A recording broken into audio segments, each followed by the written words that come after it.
Sarah Martinez stepped out of the black SUV, her boots hitting the concrete with quiet confidence. The morning sun cast long shadows across the military installation as she walked toward the main building. Her civilian clothes, dark jeans, a simple black jacket, and worn combat boots made her blend in with the contractors and civilian personnel moving about the base. At 38, Sarah had learned to navigate spaces where she didn't quite fit the expected image. Her shoulder-length brown hair was pulled back in a practical ponytail, and her face bore the kind of calm expression that came from years of making life-or-death decisions. She carried a small tactical bag over her shoulder, the kind that could hold everything from mission files to emergency medical supplies. Inside the conference room, 12 men in various military uniforms sat around a polished oak table. The meeting had been called to discuss the upcoming joint training exercise, and Sarah had been invited as a consultant. Colonel James Patterson, a man in his 50s with graying temples and a permanent scowl, looked up as she entered. "Ms. Martinez, I presume?" Patterson's tone carried just enough skepticism to make his opinion clear. "We were expecting someone with more extensive credentials for this type of operation." Sarah nodded politely and took the empty seat at the far end of the table. "Thank you for including me in the discussion, Colonel." Major Rick Thompson, sitting to Patterson's right, leaned back in his chair with his arms crossed. "So tell us, what exactly qualifies you to advise on special operations training?" Your file was remarkably thin on specifics. "I have some experience in unconventional warfare and small unit tactics," Sarah replied, her voice steady and professional. She placed her bag on the floor beside her chair, unaware that this simple action had caught the attention of several men in the room. Lieutenant Colonel Marcus Webb, a tall man with sharp features, studied her intently. "Experience is one thing, but we're talking about training some of the most elite units in the military. These aren't weekend warriors we're dealing with." The conversation continued for 20 minutes, with various officers questioning Sarah's qualifications and experience. She answered each question with quiet competence, providing enough detail to demonstrate knowledge without revealing specifics that might be classified. Her responses were measured and professional, but the skepticism in the room only seemed to grow. During a brief break, Sarah excused herself to use the restroom. She left her bag behind, thinking nothing of it. After all, she was on a secure military installation surrounded by senior officers. The moment the door closed behind her, Major Thompson glanced around the table. "Anyone else think there's something off about this woman?" Colonel Patterson nodded grimly. "The Pentagon sends us some consultant with barely any documentation, and we're supposed to trust her with planning exercises for our best teams?" Lieutenant Colonel Webb leaned forward. "Maybe we should verify her credentials ourselves. See what's really in that background of hers." Thompson's eyes drifted to Sarah's bag sitting beside her empty chair. "You know, people carry all sorts of things that tell you who they really are. Photos, personal items, correspondence. Are you suggesting we go through her personal belongings?" Captain David Foster asked, his voice carrying a note of uncertainty. "I'm suggesting we do our due diligence," Patterson replied. "If this woman is going to be involved in training operations that could affect the safety of our personnel, we need to know everything about her." Webb reached for the bag before anyone could object further. "Just a quick look. If she's legitimate, there won't be anything concerning." The bag's main compartment contained what appeared to be typical items at first glance: a tablet, some files, a water bottle, and a small first aid kit. But as Webb dug deeper, he found things that made him pause. There was a well-worn military challenge coin, though he couldn't immediately identify which unit it represented. A small leather-bound notebook filled with what looked like tactical notes and sketches, and tucked into a side pocket, a photograph. "Guys, look at this," Webb said, holding up the photo. It showed Sarah in military fatigues, standing with a group of men in what appeared to be a desert environment. The image was slightly faded, suggesting it was several years old. Thompson studied the photo over Webb's shoulder. "That's definitely military gear, but I can't make out any unit patches. Could be from anywhere." Patterson took the photograph and examined it more closely. "The equipment looks high-end, not standard-issue infantry gear." Captain Foster shifted uncomfortably in his seat. "Maybe we should put everything back before she returns." "Wait," Webb said, pulling out a manila folder from deeper in the bag. "There are more documents here." The folder contained what appeared to be after-action reports, though many details were redacted or coded in ways that made them difficult to understand. The language was clearly military, filled with technical terms and operational jargon, but the specific nature of the missions remained unclear. Major Thompson found another item that caught his attention, a small encrypted communication device. "This isn't standard civilian equipment," he said, holding it up for the others to see. Colonel Patterson's expression grew more serious. "Either this woman is involved in something well above her stated pay grade, or she's carrying equipment she has no business having." As they continued searching, they found additional items that painted a picture of someone with significant military experience. A tactical knife with obvious signs of use, maps of various global locations with handwritten notes, and several more challenge coins from units they couldn't immediately identify. "This is interesting," Webb said, holding up a small sealed envelope with what appeared to be official government markings. "Looks like correspondence from the Department of Defense." Before anyone could examine the envelope further, they heard footsteps in the hallway. Quickly, they stuffed everything back into the bag, though not necessarily in the exact positions where they'd found them.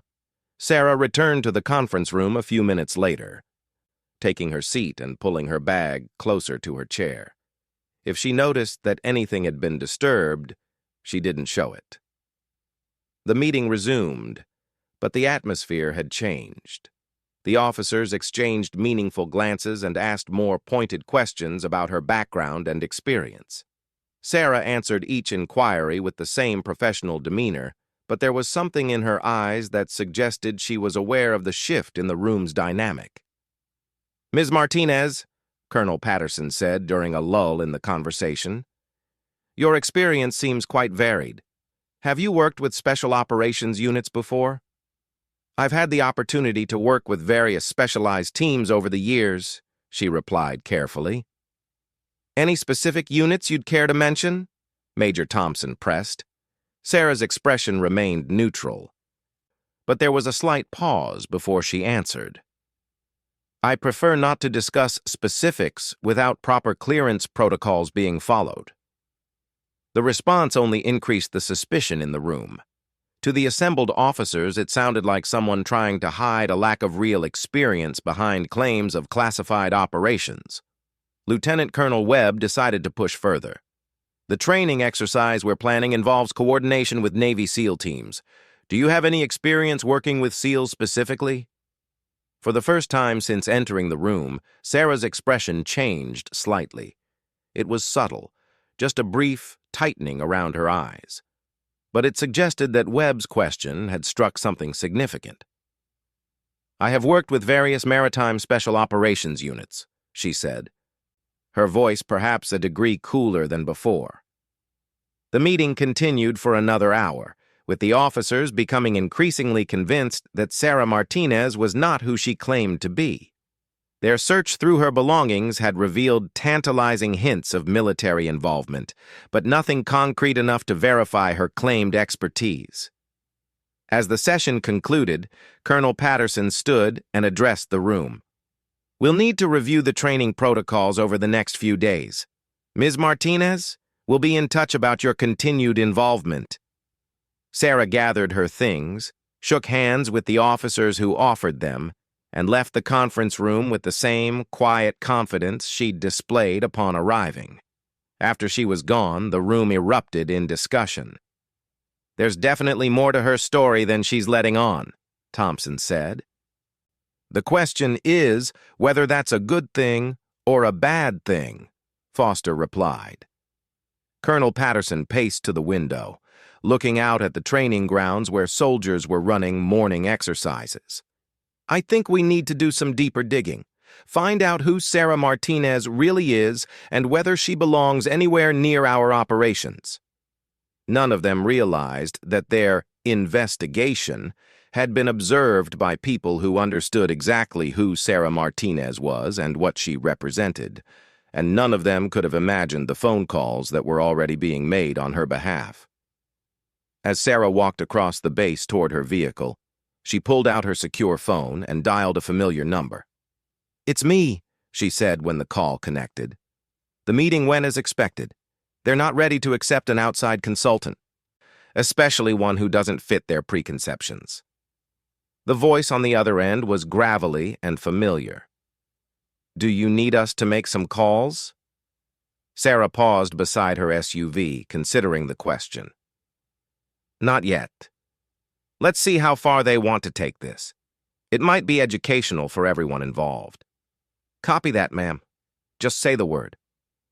As Sarah drove away from the base, she couldn't help but smile slightly. She'd faced skepticism and prejudice throughout her career, but she'd learned long ago that sometimes the best response was simply to let people reveal who they really were. Behind her, in the conference room, 12 senior military officers were beginning a process that would ultimately reveal more about themselves than about the woman they thought they were investigating. 3 days after the conference room meeting, Colonel Patterson sat in his office reviewing what his team had discovered about Sarah Martinez. The investigation had taken on a life of its own, with each new piece of information only deepening the mystery rather than solving it. Major Thompson knocked on the office door and entered, carrying a thick file folder. "Sir, you're going to want to see what we found." Patterson gestured to the chair across from his desk. "What do we have?" Thompson opened the folder and spread several documents across the desk. "Sarah Martinez exists, all right, but her official records are strange. She has a social security number, a driver's license, even tax records going back 15 years. But when you dig deeper, there are gaps. Big ones." "What kind of gaps?" "Employment history that doesn't quite add up. She lists government contractor for most of the past decade, but when we try to verify with the companies listed, they either don't exist anymore or claim no record of her employment." Patterson frowned as he examined the documents. "Could be a cover identity." "That's what we thought too," Thompson continued. "But here's where it gets interesting. We ran her fingerprints through the system." "How did you get her fingerprints?" Thompson looked slightly uncomfortable. "She touched the conference table, the door handle, a few other surfaces. We had them lifted and processed." Patterson raised an eyebrow but didn't comment on the questionable ethics of the action. "And?" "Her prints are in the system, but the file is classified at a level none of us have clearance to access. When I tried to dig deeper, I got a call from someone at the Pentagon telling me to cease all inquiries immediately." This news made Patterson sit back in his chair. In his 25 years of military service, he'd rarely encountered civilians whose background checks resulted in calls from the Pentagon. "Sir," Thompson continued, "there's more. We've been asking around about her, and some interesting stories have started surfacing." Lieutenant Colonel Webb entered the office at that moment, carrying his own stack of papers. "Colonel, you need to hear what I just learned from General Morrison over at JSOC." Patterson motioned for Webb to continue. "I called Morrison to ask if he'd ever heard of Sarah Martinez. He got very quiet, then asked me why I was inquiring about her. When I explained about the training exercise consultation, he told me something that doesn't make sense." "Which is?" He said, and I quote, "If Sarah Martinez is consulting on your training exercise, you'd better make sure your teams are ready for the most realistic and challenging scenarios they've ever faced." Thompson and Patterson exchanged glances. "Did he elaborate?" Patterson asked. "No, sir. He said he couldn't discuss specifics, but that if she was involved in training, it was going to be unlike anything our people had experienced before." Major Thompson pulled out another document. That's not all. I reached out to a friend of mine who works in special operations logistics. He's never heard of Sarah Martinez specifically, but he told me something interesting about the training exercise we're planning. Go on. Apparently, this exercise wasn't originally supposed to have an outside consultant. It was requested specifically by Naval Special Warfare Command. They asked for Sarah Martinez by name. This revelation hung in the air for a moment. Colonel Patterson had assumed the Pentagon had assigned Martinez to their exercise. Learning that the SEALs had specifically requested her changed everything. Captain Foster knocked and entered without waiting for permission, his face flushed with excitement. "Sir, I just got off the phone with my brother-in-law. He's a Master Chief with SEAL Team 6. Patterson waved him to continue. I asked him if he'd ever heard of Sarah Martinez. He wouldn't tell me much, but he said, and I'm paraphrasing here, "If you're working with Commander Martinez, you better show her the respect she's earned." The room fell silent. Foster's revelation was the first time anyone had used a military title in connection with Sarah Martinez. "Commander?" Webb asked. "He specifically said Commander?" "Yes, sir. And when I pressed him for more information, he said he'd already told me more than he should have." Patterson stood up and walked to his window. The base was busy with afternoon training activities, but his mind was focused on the growing puzzle of Sarah Martinez. "Gentlemen, we appear to have made some assumptions that may have been incorrect." Major Thompson gathered the papers spread across the desk. "Sir, what if she really is who she claims to be? What if we've been investigating someone we should have been saluting?" Before Patterson could respond, his phone rang. He glanced at the caller ID and saw only a number with a Washington, D.C. area code. "Colonel Patterson." The voice on the other end was crisp and authoritative. "Colonel, this is Admiral Richard Hayes from Naval Special Warfare Command. I understand you've been making inquiries about Commander Sarah Martinez." Patterson felt his stomach drop.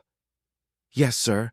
We were simply trying to verify her credentials for a training exercise." "Colonel, I'm going to say this once, and I suggest you listen carefully. Commander Martinez is one of the most decorated officers in the history of naval special warfare. She has led more successful high-risk operations than most officers see in their entire careers. If she's consulting on your training exercise, you should consider yourself fortunate. Sir, with respect, she introduced herself as a civilian consultant. She never mentioned being an active duty officer." There was a pause on the other end of the line. "Colonel, Commander Martinez operates in environments where revealing her true identity could compromise ongoing operations or put lives at risk. The fact that she's working with your unit at all should tell you something about the importance of this training exercise." Patterson glanced at the other officers in his room, all of whom were listening intently to his side of the conversation. "Sir, how should we proceed?" "You proceed by treating Commander Martinez with the respect and deference her rank and record deserve. And Colonel?" "Yes, sir?"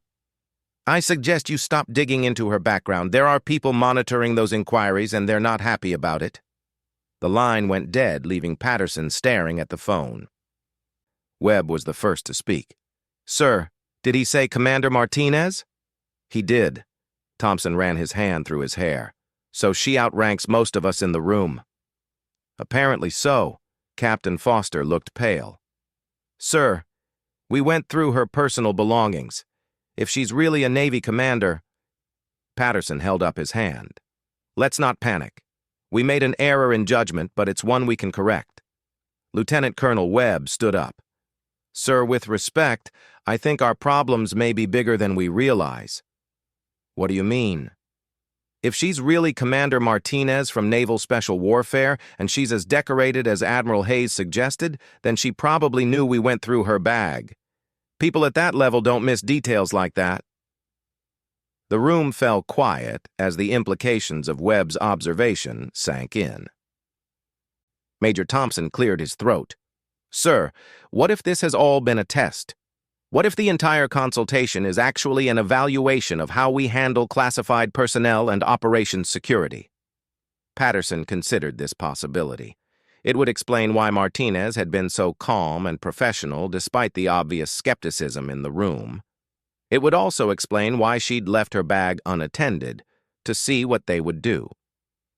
"If that's the case," Patterson said slowly, "then we've likely failed that test rather spectacularly." His phone rang again. This time, the caller ID showed the main base switchboard. "Colonel Patterson." "Sir, this is Sergeant Williams at the main gate. We have a convoy of black SUVs requesting access to the base. They're asking for directions to your building." Patterson felt his mouth go dry. "Did they identify themselves?" "Yes, sir. The lead vehicle has personnel from Naval Special Warfare Command." Through his window, Patterson could see 3 black SUVs making their way across the base toward his building. Major Thompson stood up and looked out the window. "Sir, those vehicles have government plates." Captain Foster joined him at the window. "That's not a normal delegation. Those are operational vehicles." The phone rang again. "Colonel Patterson, this is Admiral Hayes. My people will be at your location in approximately 3 minutes. Commander Martinez is with them." "Sir, Colonel, you and your staff will be in the main conference room when we arrive. Is that understood?" "Yes, sir." Patterson hung up the phone and looked at the 3 officers staring at him expectantly. "Gentlemen, it appears we're about to meet the real Sarah Martinez." As they made their way to the conference room, Lieutenant Colonel Webb voiced what they were all thinking. "Sir, how badly do you think we've screwed this up?" Patterson straightened his uniform and checked his appearance in the reflection of a glass door they passed. "Webb, I suspect we're about to find out exactly how much trouble we're in." The sound of vehicle doors slamming echoed across the base as the convoy came to a stop outside the main building.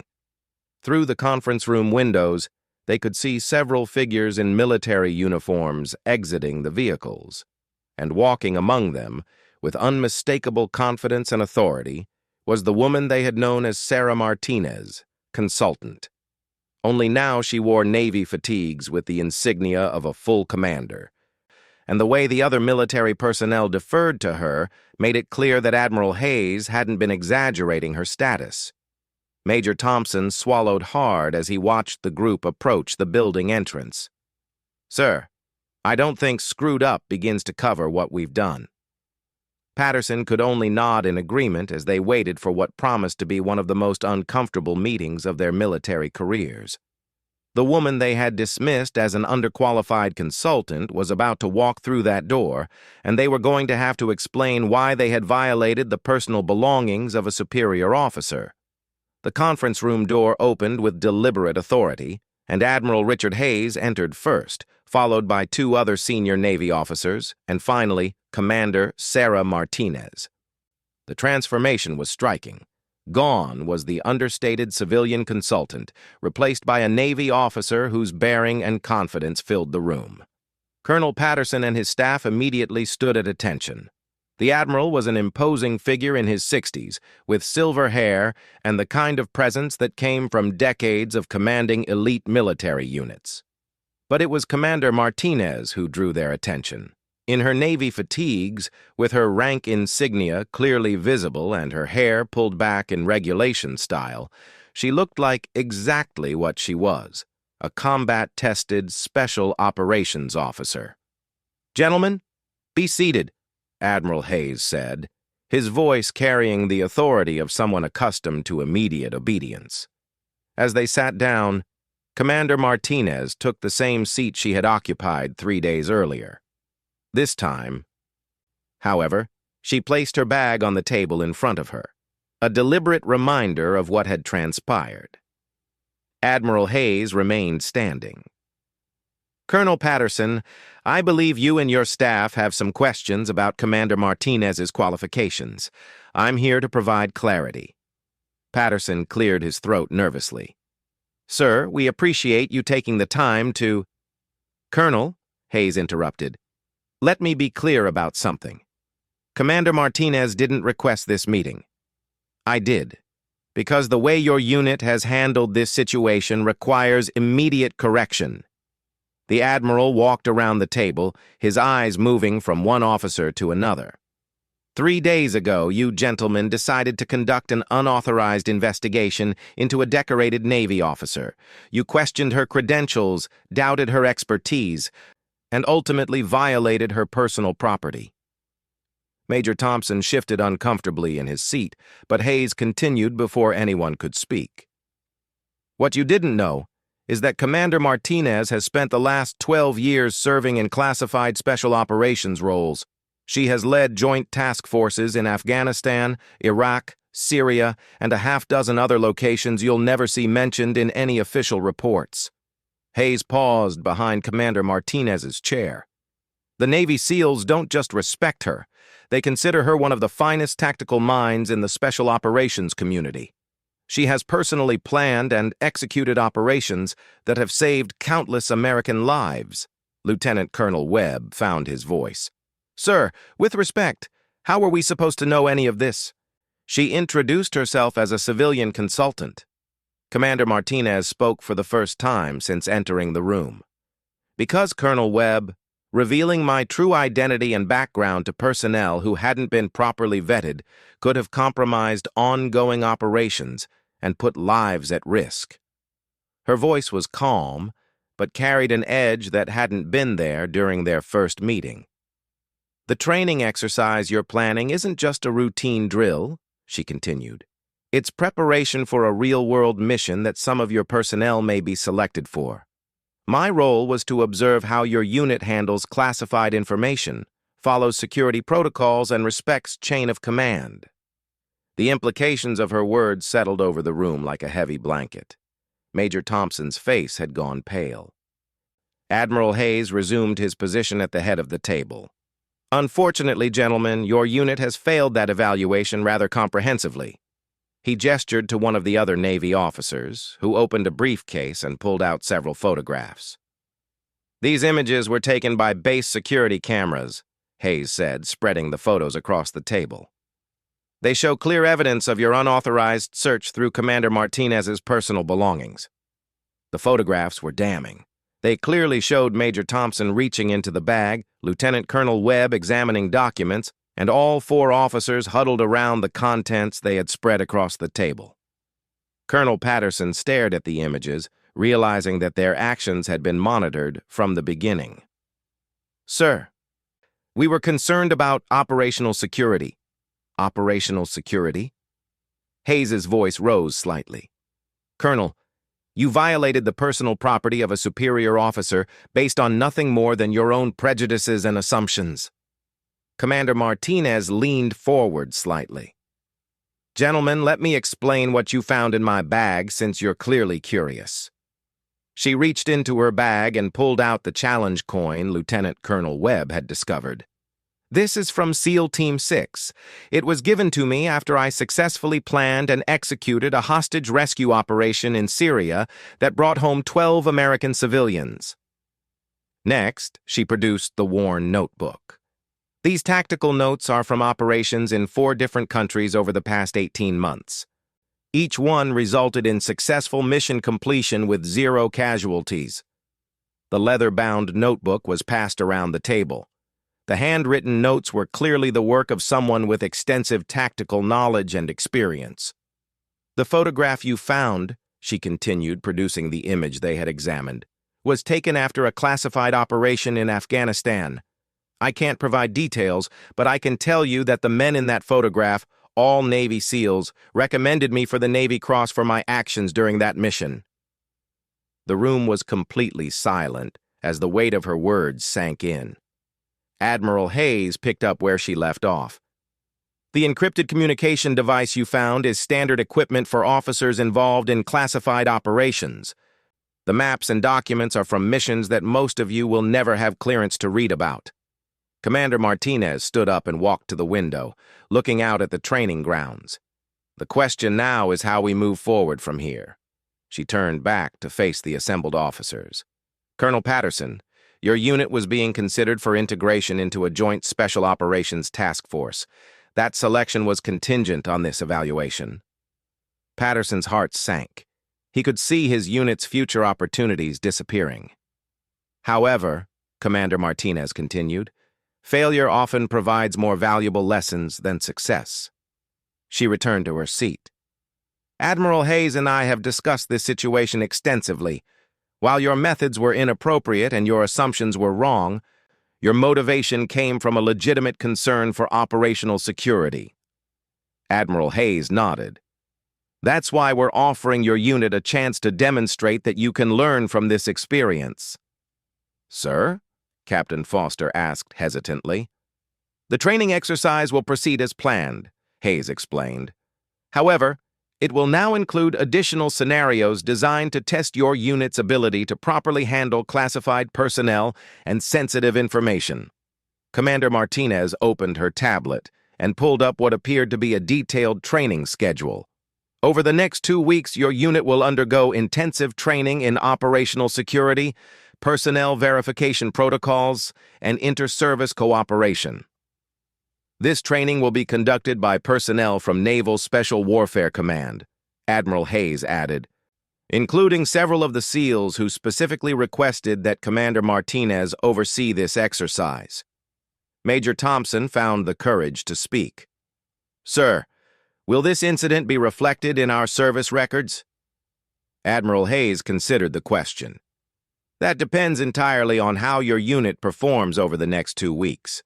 Excellence in training and a demonstrable change in attitude could result in this incident being handled as a learning experience rather than a disciplinary matter. Commander Martinez pulled out her secure phone and showed them a message. I received this text 20 minutes ago from Master Chief Peterson, the senior enlisted advisor for the SEAL teams participating in your exercise. She read from the screen. Ma'am, the boys are looking forward to working with the Army unit you're training. Hope they're ready for some real challenges. The message was a clear indication that word of their situation had already spread through the Special Operations community. Gentlemen, Commander Martinez said, returning her phone to her bag, you have an opportunity to train with some of the most elite warriors in the American military. Whether that becomes a positive or negative experience for your unit depends entirely on your attitudes and actions moving forward. Admiral Hayes moved toward the door. Colonel Patterson, you and your staff will report to the Special Operations Training Facility at 600 tomorrow. Come prepared to work harder than you've ever worked before. As the Admiral and his staff prepared to leave, Commander Martinez paused at the door. Colonel Patterson, there's one more thing you should know. Ma'am. The Navy SEALs you'll be training with don't know the details of what happened in this room.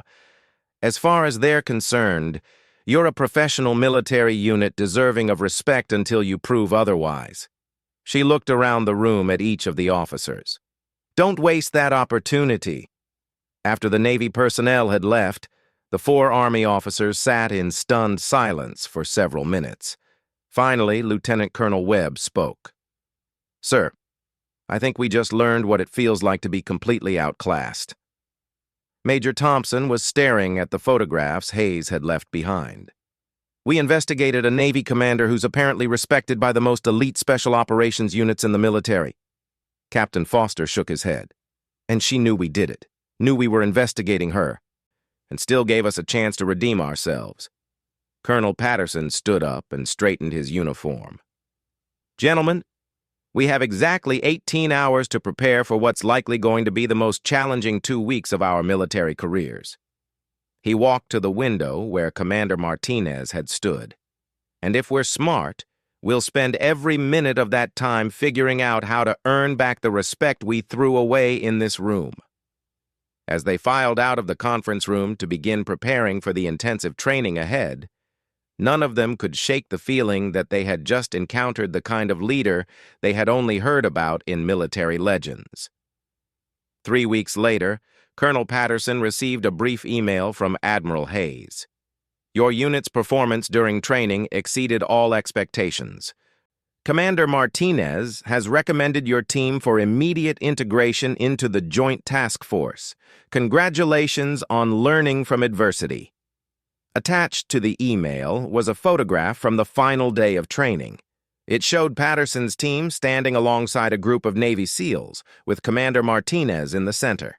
Everyone in the photo was smiling, and the body language suggested mutual respect and camaraderie.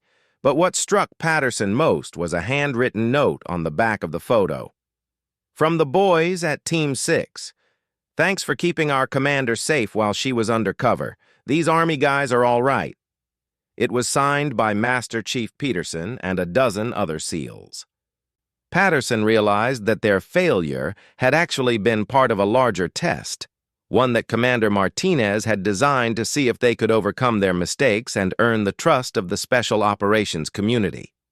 As he hung the photograph on his office wall, Patterson reflected on the lessons learned from underestimating Sarah Martinez. It was a mistake he would never make again, and more importantly, it was a lesson that had made his unit stronger and more capable than they had ever been before.